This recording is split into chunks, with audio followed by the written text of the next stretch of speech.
Masechet Baba Batra Daf Kof Tet Vav. Yesterday we talked about the principle of inheriting in the grave, and this Mishnah is the source of it, and we'll explain exactly what it means. Seder Nechalot Kachu. This is the order of inheritance.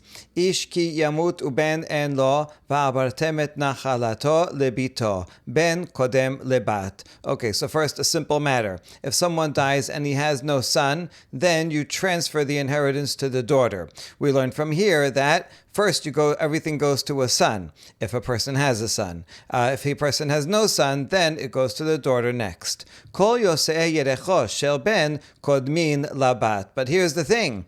All the descendants of a son take precedence over a daughter. So here's the main case that we're going to talk about a bunch today.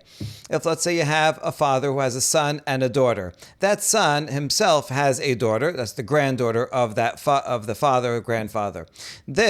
Now, let's say the son dies first, before the father, and then the father dies. Now, the father has an inheritance. Who gets it? Well, if the son were alive, then the son would get it. So, even though the son is dead, it goes to the son's daughter, and not to the daughter of the father himself. So this is a bit counterintuitive, because, so imagine a simpler case where everybody's alive. If everybody's alive, and then the father dies first, everything goes to the son. Eventually, the son dies, it goes to the granddaughter. Fine, that is understandable. But if the son dies first, and then the father dies, just looking at the chart, you might think, well, it seems it should go to the daughter, because the daughter is closer than the granddaughter. But here's the point of this halacha, that the son, as if, can inherit in the grave. And so we look, the person had a son, and the son has a granddaughter and she's alive. Well, in that case, it goes to the granddaughter because the son precedes the daughter. So the son even precedes the daughter even if he died but has descendants. Then it goes to the son and his descendants, any of descendants, even after many generations, whatever it is, it goes to that person before this daughter. That is the main principle that we just learned. Bat kodemet la'achin, yosei yerecha shel bat kodmin la'achin. And the same thing. Someone dies and doesn't have a son, so it goes to the daughter. The daughter takes precedence over the deceased's brothers, even though paternal brothers would be next in line. Well, after a father, go to the deceased father and then to the brothers. But if there's a daughter, the daughter comes first. And furthermore, the descendants of the daughter come before the brothers. I don't have these people in this chart, but you can imagine them. Let's say this father here has paternal brothers, and he has a daughter, and the daughter has children also. And the daughter dies before the father, but the grandchildren remain. And then the father dies, and he has brothers also. So forget about the son. So since if the daughter was alive, the daughter would inherit. So even though the daughter's not alive, it goes to the daughter's descendants and does not go to the father's father or to that person's brothers. That is the same principle. Achin kodmin le'achei ha'av. Yosei yerechav shel achin kodmin le'achei ha'av. The paternal brothers of the deceased precede the uncles of the deceased, and the descendants of the brothers of the deceased also precede the uncles themselves. So in other words, let's say this person who died didn't have any kids. Forget all the kids, no grandkids. But he has brothers and he has uncles. So if he dies, the brothers, his paternal brothers, would get before any of his father's brothers. That's an easy case. But here's the thing. Even if he had brothers and the brothers had kids, and then his brothers died first, and uncles are still alive, so you might think, well, the uncle is still alive. Aren't they closer than his nephews? The answer is no. Since if everybody was alive, it would go to the brothers, and then it would go from the brothers to their kids. Even though the brothers are not alive, it goes to the brothers' descendants before it goes to the father's brothers, the deceased's uncles. Okay, so it's all the same principle with various applications. And then the Mishnah actually tells us the principles. The rule is that anyone who proceeds regarding inheritance, the descendants of that person also will precede any of the next people on the list. Ve'av kodem lechol yoseh yerecho. Another principle is that the father of the deceased takes precedence over any other descendants of that father. There's an exception to this, which is the children of the deceased, right? Obviously, if someone dies, it goes to the children first because that's the deceased's own children. But assuming that there are no children, then it would go to the father. And even if the father has other kids, other brothers, and all that, it goes to the father first. And only if there's no father, then it goes to the nearest people who would inherit the father. Okay, Gemara. Tenor Banan. Ben, en li ela ben. Ben haben, o bat haben, o ben bat haben minayin. Talmud omar, en lo ayen la'alav. The Baraita derives the ruling of the Mishnah in the following way. The Pasuk says that that a son inherits. Fine, I know that a son inherits, but how do I know that if the son dies before the father, that a grandson can inherit, and specifically 3 grandsons, the son of a son, or the daughter of a son, or the son of a daughter? How do you know that in any of these cases also that grandchild will inherit? Minayin. That's why the Pasuk says en lo. If a person, literally means if a person does not have a son, it goes to the daughter. But this word en lo, if you don't pronounce your gutturals, can be pronounced ayen alav. You should look into him, investigate that son.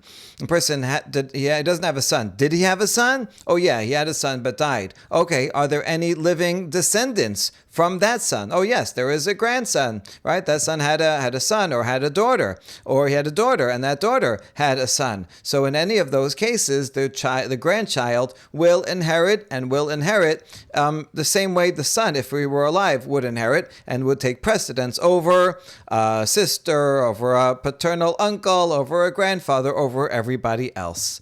Okay, the next part says bat, that a daughter inherits. If there's no son, then the daughter inherits. Enli elabat, bat habat, uben habat, ubat ben habat minayin. So I know that a daughter can inherit if there's no sons. But what if that daughter died before her father? How do I know that that daughter's children will inherit? A daughter of a daughter, or a son of a daughter, or the daughter of a son of a daughter, would be the great-granddaughter of the deceased. All these people, how do you know that they can inherit? That's why Talmud omar en lo ayen alav. It says also regarding the daughter, and if there is no daughter, then it goes to the next of kin.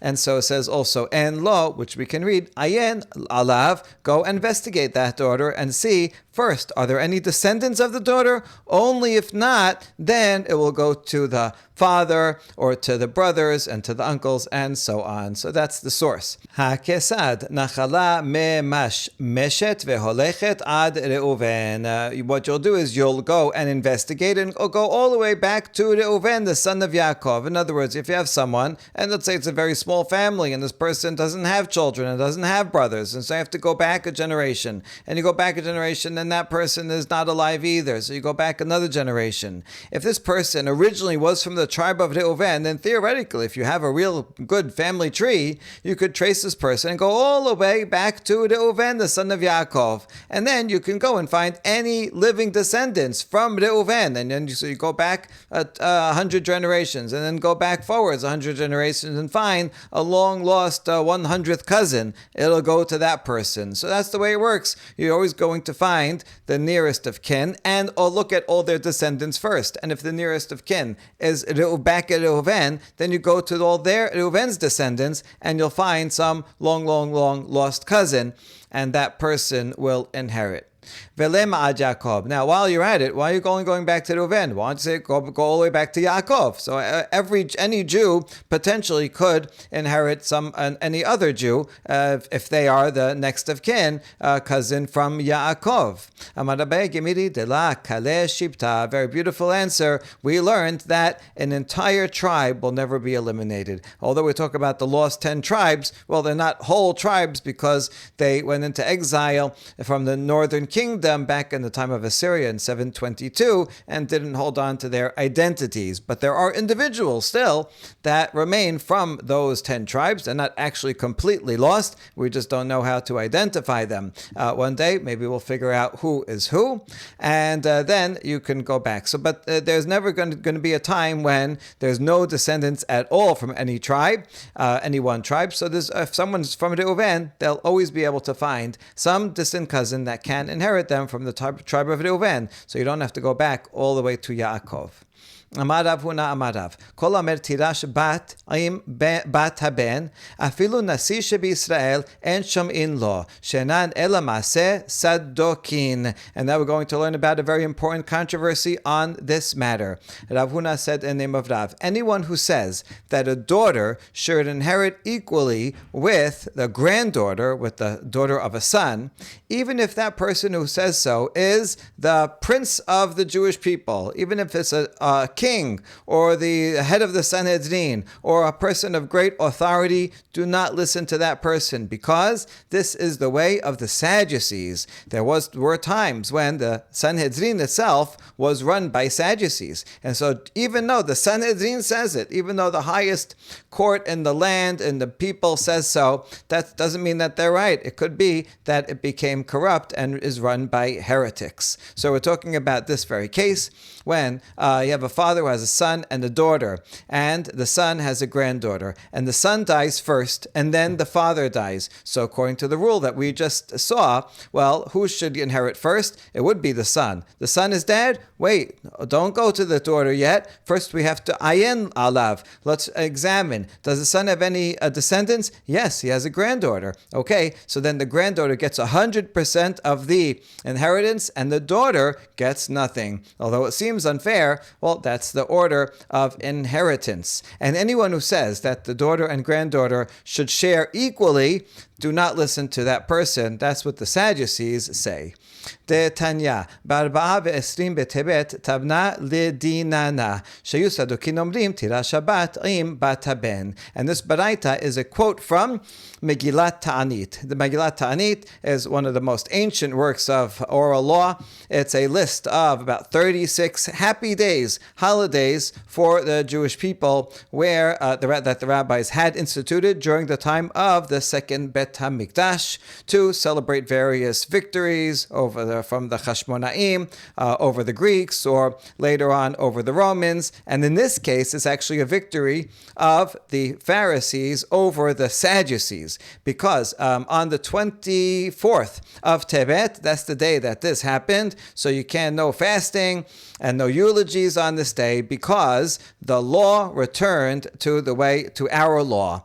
Before that, the Sadducees were in charge and they had the wrong law, and then there was a big argument and the rabbis/Pharisees won, and since they won, they made it a happy day ever after. This does not apply today. We still say Tachanun on these days, because the various dates except for Chanukah, which is also listed in Megillat Ta'anit, that's what the main source for Chanukah is, from Megillat Ta'anit. That one we still keep, but the other ones have been nullified. So explains, this is all a quote from Megillat Ta'anit, that on that day we celebrate because the Sadducees used to say that a daughter should inherit equally with the granddaughter in exactly this case.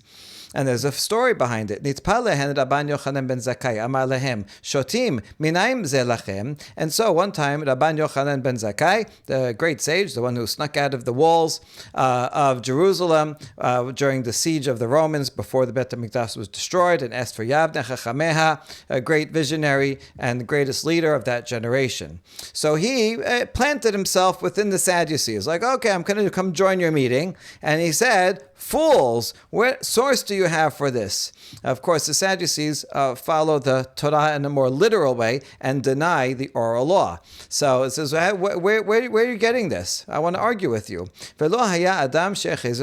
Nobody could answer him anything because they didn't have a source. חוץ מזקן אחד שהיה מפטפט כנגדו ואומר, ומה בת בנו הבאה מכוח בנו? תירשנו, ביתו הבאה מכוחו לא כל שכן. But there was this elder person who was arguing and chattering against Rabban Yochanan Zakkai, and he brought an argument from a Kal Vachomer, which is actually quite interesting. because the Kal Vachomer is part of the oral law. We say this is one of the midot Torah nidreshet bahen. This is one of the ways that we derive laws from the Torah. And in fact, if you look throughout the Tannaitic literature at arguments between Pharisees and Sadducees, or rabbis and Sadducees, you see that a lot of them revolve around Kal Vachomer. So it seems that this was actually a focal point. Probably it was the rabbis first that introduced Kal Vachomer and said, look, we can derive our laws, right? We know it from tradition, but we can also prove it from a Kal Vachomer, from this word or that word. And then after that, the Sadducees said, oh, you're going to use a Kal Vachomer? We can apply a Kal Vachomer too, and they would challenge back against the rabbis using a Kal Vachomer. So there's lots of examples like this, and I wrote a chapter in a book also about this. If anybody's interested, you can ask me and I'll send you that chapter. Okay, so here's what the elder said. Here's the Kal Vachomer that he presented. If a daughter of a son who only inherits by virtue of the son inherits, then a daughter who comes by virtue from the power of the father deceased himself, all the more so, should be able to inherit. The point of it is, it's pretty logical, it's true, that the granddaughter here inherits only because of the virtue of the son. Okay, so if the granddaughter does inherit, and even though she is 2 steps removed from the father, she only inherits because she comes after the son, then all the more so, a daughter who has stronger power, is more closely connected with the father, is only 1 generation, only 1 step away. So if she's going to inherit, all the more so the daughter inherit. So let them at least share equally. If anything, you might have even thought that the daughter should get everything. Okay, the Sadducees aren't going that far. Okay, we understand the son would have inherited, so fine, the granddaughter should get something. But how about make it equal? Because doesn't the daughter look like she has more power, only 1 step away, than the granddaughter who can only inherit by virtue of the son? So that's the argument of this Sadducean elder. Kara alav et hamikra hazeh. Ele bnei seir achori yoshebei haaretz lotan v'shobal v'sibon va'ana. Uchtib ele bnei sibon ve'aya ve'ana. Interestingly, Rabban Yochanan ben Zakkai doesn't just say, you're wrong, we have an oral law about this, right? We have it in the Mishnah. We have it from Torah Shebal Peh, because that's not going to convince the Sadducees. Instead, he has to bring a pasuk. So he brings a pasuk from Sefer Bereshit, where it gives the genealogy of Seir, and says Seir, the Chori, who lives in the land, had 4 kids, Lotan, Shobal, Sibon, and Ana. And then 4 Pesukim later, it says that Sibon, he's one of the children over there, he also had 2 sons, Aya and Ana. Now you notice that Ana is mentioned twice. So Ana is called the daughter of the son of Seir, and he's also the son of Sibon, so also called the granddaughter. So the same person is called the grandson. The same person is called the son and the grandson of Seir. So how could this be? How could Ana be both the brother of Sibon and also the son of Sibon? It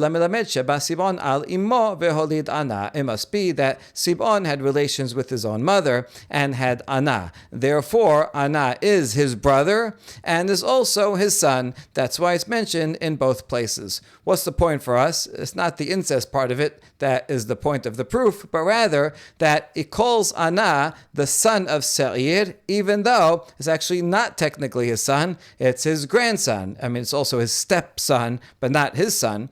And so the point is that we learn from here that a son and a grandson are equated. If someone's a grandson, you can call them legally the son also. There's no difference. So this is challenging the proof of the elder, that we don't say that the granddaughter here is 2 steps removed and therefore weaker than the daughter. No, we treat 1 generation and 2nd generation the same. And the granddaughter is, in effect, just as strong in her claim of inheritance as the daughter, but actually even stronger comes first because it's through a son who would inherit only if he were alive. And so this is the proof of Rabbi Yochanan ben Zakkai. Now, before we go on, the Gemara asks, "V'dilma tere'ana havu." How do you know that this is how that it was the son and it was the brother and son of Sibon, because he had relations generations with his mother. Maybe there's two people called Ana, the two different people. Sometimes someone names their son the same name as the child's uncle. That could happen. So it could be that Sayyid had a son, Ana, and Sibon said, oh, I like that name that my brother has. I'm going to name my son also the same name. Amar Rabba, Amina Mileta de la Amara Shevod Malka Mano Shemuel. So we have an answer, and Rabba says, I'm going to tell you an answer to this. And it's such a fantastic chidush. It's something that even King Shapur didn't say. Who is King Shapur? Shemuel, meaning it's a nickname. King Shapur is the king of the Persian Empire. Very, very powerful, big person. And he has great authority. Shemuel had a nickname King Shapur, because Shemuel's rulings were so authoritative, it was like King Shapur. So Rabbah says, I have a chidush that even Shemuel, my teacher, didn't say. Another version is Amara Papa Amina Mileta de la Amara Shabot Malka Mano Rabbah. Some just bring it down another generation. Papa is actually the one that said this, and he said, I'm going to tell you a great thing that even King Shapur didn't say. And who is that? That's his teacher's teacher, Rabbah. So Rabbah in this version is King Shapur. He also had that nickname because he, in his generation, was so authoritative. Okay, either way, either Rabbah or Rav Papa says, Amar Kera hu ana de meikara. The continuation of the pasuk, the later pasuk that says ve'aya ve'ana, it says hu ana. That's the very ana that discovered the mules. That's the continuation of the pasuk. But if we just take off the mule part, hu ana, he is ana, meaning he is the same ana as before. And so you see from these pasukim that says ana is the son of Seir, and then it says ana is the son of Sibon. And don't think it's a different ana. Hu ana is the same one. So therefore, it's both the brother and the son of Sibon. So in fact, it's the grandson of Seir, but yet it calls it his son to prove that a son and a grandson will inherit equally. Good. Amar le. Now the Sadducee says back, could it be? Bekach ata potreni? Says Rabbi, Rabbi Yochanan ben Zakkai, are you going to dismiss me with that argument? That's not a good argument. That's not the same. All you proved is that a son and a son's son are equal. But I didn't ask you that. I'm talking about a daughter and a son's daughter. That's not the same. So I don't accept your proof. Amar lo shote velote Torah shelema shelanu kesicha betela shelachem. And so Rabbi Yochanan ben Zakkai again says, you fool, do not treat our complete Torah like your nonsense speech. In other words, I'm not just talking. You have to look at the principle of what I'm saying. I'm giving you some pisukim and the explanation of the pisukim. The point is that one generation is the same as two generations. Doesn't matter if it's boys or girls. You have to think about the principle that I'm saying. And furthermore, I'm going to refute your Kal Vachomer as follows. Ma lebat beno sheken yipa kocha bimkom ha'achin. Tomar bebito shehura kocha bimkom ha'achin. Look at how a daughter's son has a lot of power even against the brothers. In other words, let's say there was a father who had 3 sons, and then one of the sons died. And then the father dies after that. Now, if all 3 sons were alive, then obviously the 3 sons would inherit a third each. Now, if the son died first and then the father died, we don't say that, well, if that son died, forget it. He gets nothing and the granddaughter gets nothing, and the 2 brothers share half-half. No, we don't say that. Instead, we treat the granddaughter as if she is equal to the 2 brothers. Look how powerful a granddaughter is, that she can override the fact that her father has died, and she has the same power as her father, and she can get 1/3 along with her paternal uncles. So, since that is true, Toma bebito, so all the more so regarding the daughter of the deceased, whose power is less than the brothers. In other words, again, let's say you had the same case with 3 brothers and a daughter, and then the father died. Well, the daughter gets nothing before her paternal brothers. So you see that a granddaughter is, in fact, more powerful than a daughter, because in this exact case, when a father has 2 or 3 sons, and then one of the sons dies, so the daughter will get nothing because there is a surviving son, but the granddaughter will get something because her father was a son and would have inherited, and she inherits. So in fact, a granddaughter is more powerful than a daughter. A granddaughter is equal to a son, and a daughter is not equal, is less than, would not get nothing if there was a son. And so this is a definitive proof. V'nitzechum, Rabbi Yochanan ben Zakkai won the day, and they had to admit because they had no answer to this. Ve'oto hayom asauhu yom tov, and on that day the sages established a holiday for years after, on the 24th of Tevet. So you see, sometimes it's worthwhile to engage in discussion and debate, even with an enemy like a Sadducee, and challenge them. They're sources from the Torah also. Okay, so they don't accept the oral law, bring them a proof from written law. They don't accept that, they don't accept logic, bring them a proof from logic. We are confident in our Torah, and eventually Rabbi Yochanan ben Zakkai, by the power of his rhetorical and logical ability, was able to win the day and bring the halacha back to what it should have been. Baruch Adonai leolam, amen ve'amen.